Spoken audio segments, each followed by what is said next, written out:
Unlock persistent rebel.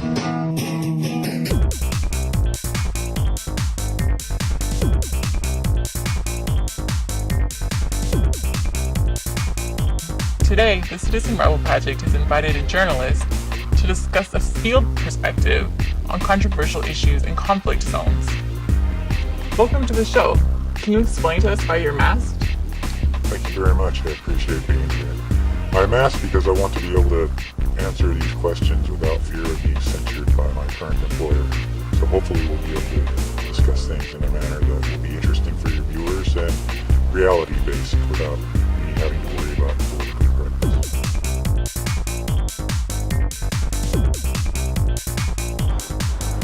So I'd like to discuss the role of gender in development work. How does gender affect both expatriate aid workers and local beneficiaries? It's important to make a distinction between the psychosocial aspect of the expatriates and the local staff in conjunction with the beneficiaries.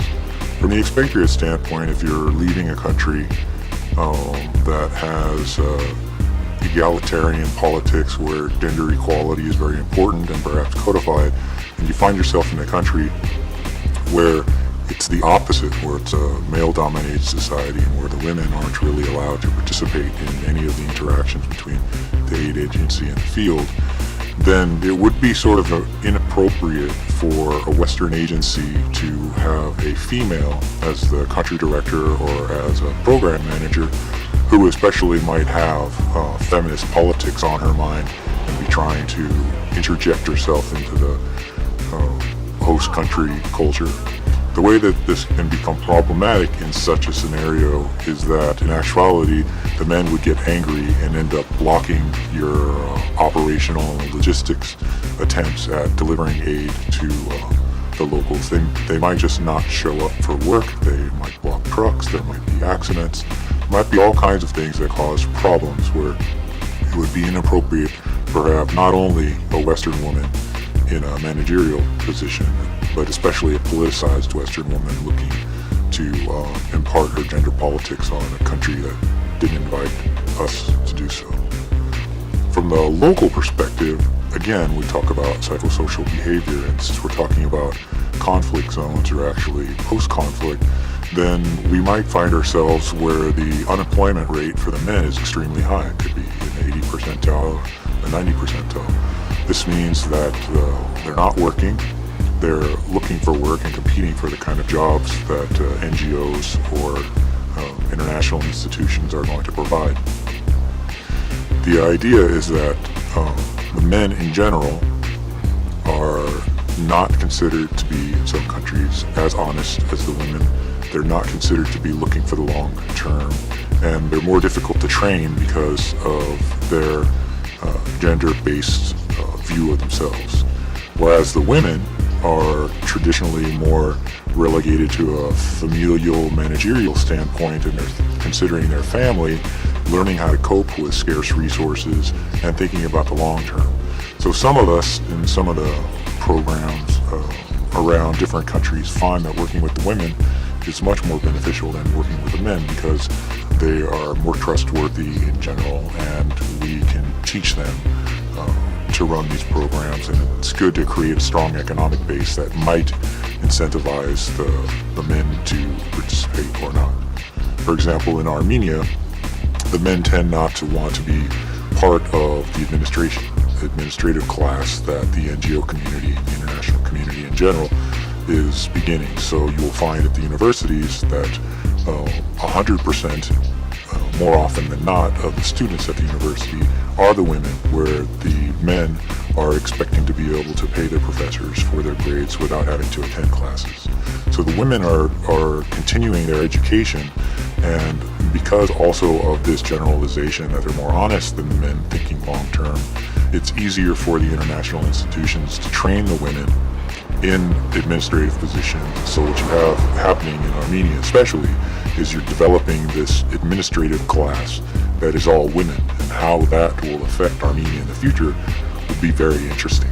And in terms of small-scale programs like micro enterprise development in Tanzania, for example, the women in development programs and lending to women working on local projects seem to work really well, and in some of the villages spur another level of competition that fuels economic growth that we like to see in developing economies.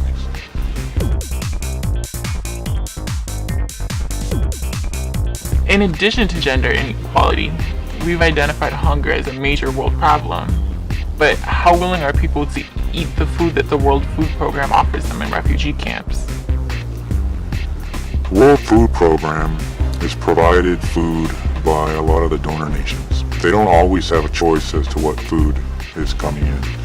And sometimes that can be a problem. For example, during the NATO bombardment of the former Republic of Yugoslavia, the aid community brought in food that they would normally use in Africa. And the Kosovars were very wealthy and very well fed as they were fleeing. So they complained that they wouldn't eat the food and that they were not starving Africans and that there should be something more appropriate for them to eat. That was one example of where the World Food Program and food can be an issue regarding fleeing populations. In other situations where we find hunger to be more of a problem in some of the African countries, especially in an area where it's insecure, if we provide airdrops, then what can happen is as soon as a pallet of food is dropped down and there are people around to try and get it, the soldiers of one of the rebel groups could come in and take all that food for themselves to fuel the conflict. So in that case, the World Food Program would become instrumentalized in providing nutritional calories for the conflict. In other situations, we might find ourselves running a nutritional program in a country that is unfamiliar with the food that we're presenting. Westerners are very accustomed to eating different types of food. So in Western culture, the idea of going and eating Asian food one night and Middle Eastern food the next night is quite normal. But in poorer countries where a staple food is what has been allowing people to survive for a very long time, they're much more rigid about what they're willing to eat and experiment on. We talk about the ideology of food in this case. And so in Liberia, the World Food Program brought in bulgur wheat, which has a very high caloric value and was part of what was considered to be the minimum daily intake level. The Liberians in the internally displaced persons camp wouldn't eat it. And in fact, they ended up trading 50-kilo bags against 11 cups of rice, which the local community, the Lebanese merchants in the area, actually benefited from, because what they would do is they would trade the rice against the bulgur wheat and then re-export that bulgur wheat, which is extremely expensive in Europe and in North America, and would derive all these profits from it. So you have a couple of things going on. One, the local population is unwilling to eat what the World Food Program is providing, and then another segment of the population profiting from that, and the nutritional rates and indicators not changing in a significant manner because the caloric indices that we've established included bulgur wheat, which they're not willing to eat.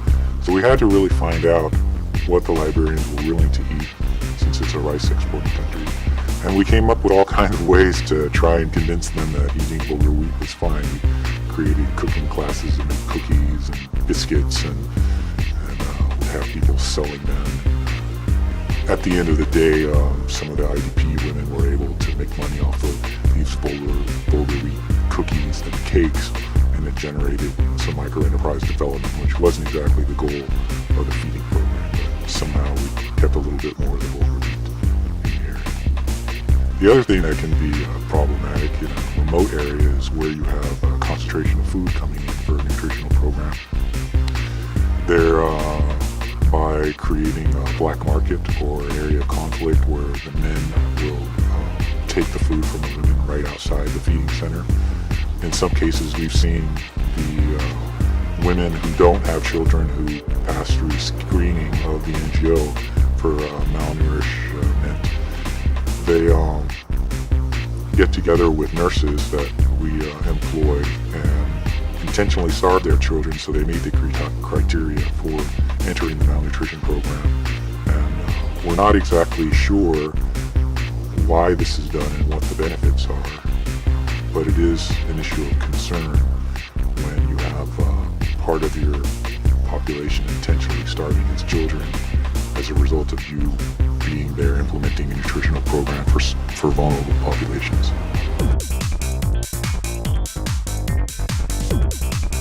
Could you give an example of a situation in which local attitudes have affected the delivery of international aid?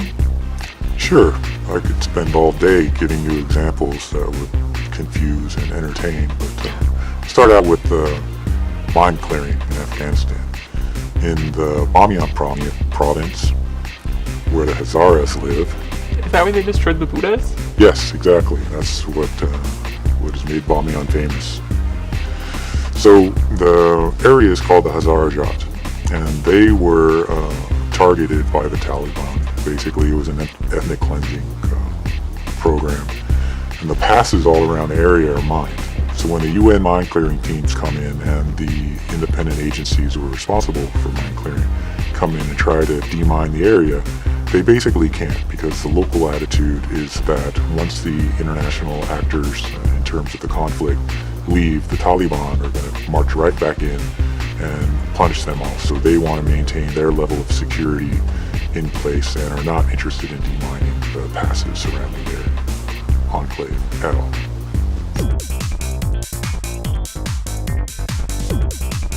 So how does that affect infrastructure projects? I could tell you about a project in Albania that I followed with a French humanitarian aid organization that was tasked with $2 million to run a system so that irrigation could occur in the fields and that every household would receive running water once again. Part of the proposal of the project was to ask for in-kind contribution in the form of labor by the local community. Well, the local community said they wanted to be paid for digging the trenches. The aid workers explained that part of their contribution was in-kind labor and that the organization would supply everything else to link up 14 villages with water to their houses and public buildings and irrigation for the farms. Well, the response to that was, no, you'll pay us or leave. And of course the aid worker said, well, you'll have running water in your household if we do this. And the leaders' responses were unanimous in saying, well, our women get water already. We have water in the house. So either pay us or leave. Well, this aid organization had the flexibility and the backing of their donors where they left and they found another community that was willing to contribute the labor in kind, and they created the infrastructure project that they were after. So you can see local attitudes in terms of a major $2 million water project can really change things.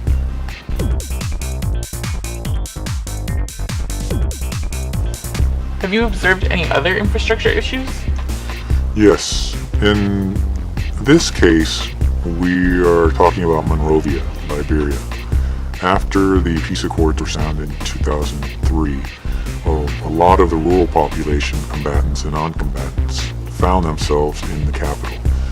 This put a lot of stress on the local infrastructure, and in particular, access to latrines and toilets and sewage.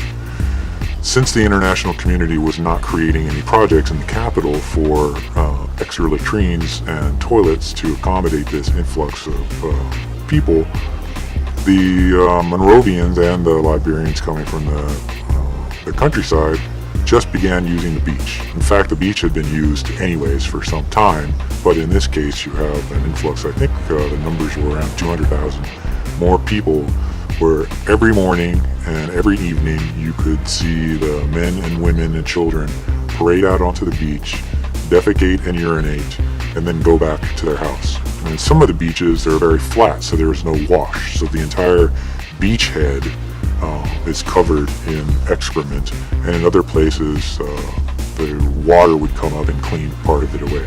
So this prevents a very serious hygiene problem, and when the international community was petitioned to let money be allocated to the creation of latrines and public bathrooms, they were turned down in terms of priorities. So there was no organization building latrines or public toilet places in order to prevent this from happening on the beach.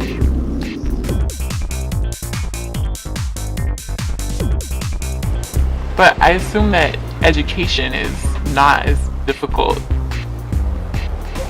Well, that depends where you are. For example, we've seen in Afghanistan reprisals against teachers and schools for educating female school children.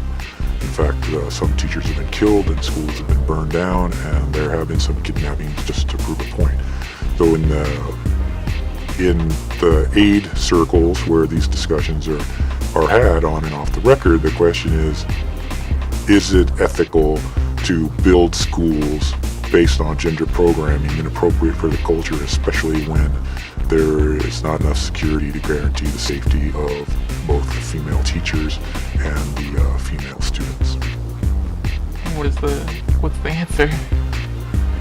Well, that's part of the debate. I'm not sure that anyone has a particular answer. I myself would lean towards it being irresponsible, because if you can't guarantee the security of the children and the teachers, then I don't really see how it's good to put them all at risk just for an ideological position during a conflict.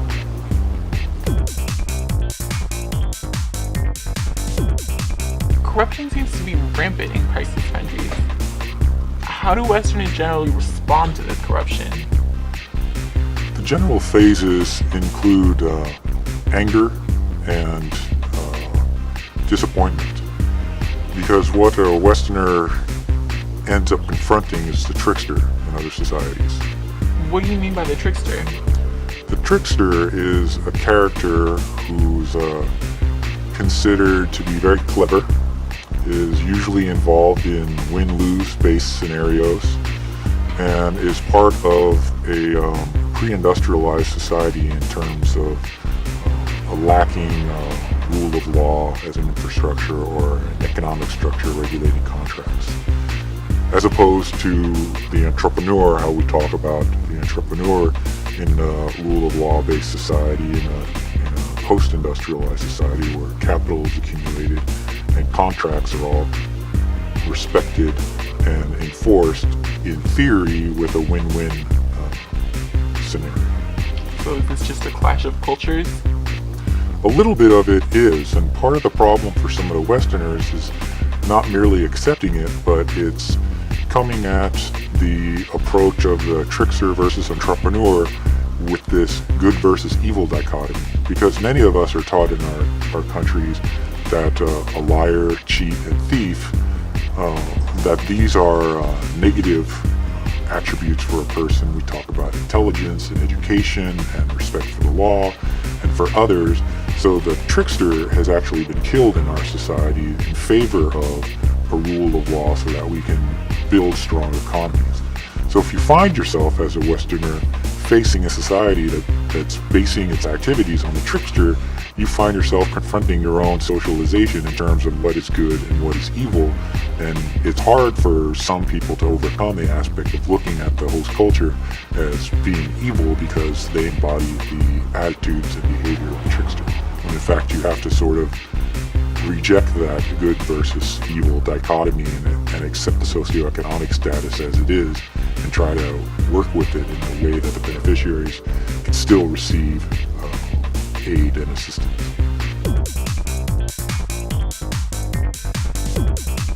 So how do you readjust to your own society after letting go of your socialization? Well, I'm not sure if you can actually let go of your socialization, but you can take some distance between yourself and the judgment that entails looking at the entrepreneur versus the trickster. When I am in Africa, the Balkans, Latin America, and I see the trickster operating in society, I don't judge the individuals performing win-lose based scenarios as bad people. Whereas being in France or Germany, Switzerland or Canada, I would judge anybody involved in any sort of trickster behavior with a negative connotation, because culturally it's inappropriate for the trickster to be functioning in that society. And so my judgments are going to be much different.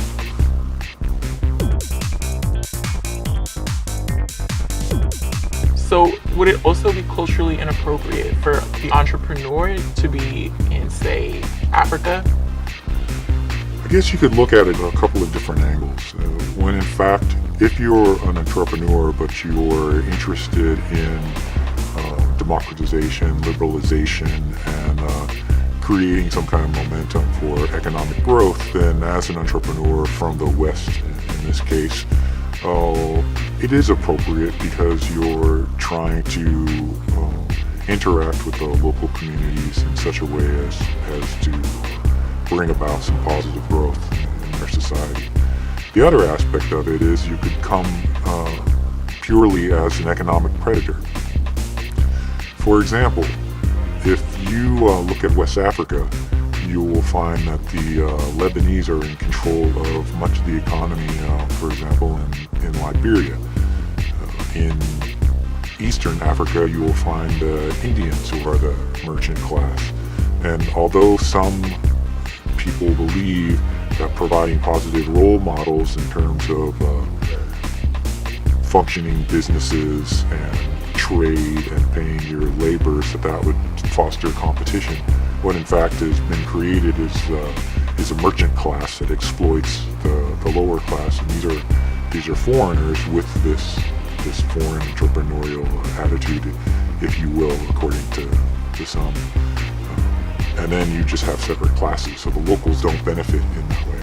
And then if you add racial prejudice and the distinction of the other that we discussed earlier, then you might find yourself in a neo-colonial enterprise with the Lebanese community mistreating the African community in Liberia, and the Indian community mistreating the African community in Uganda as well.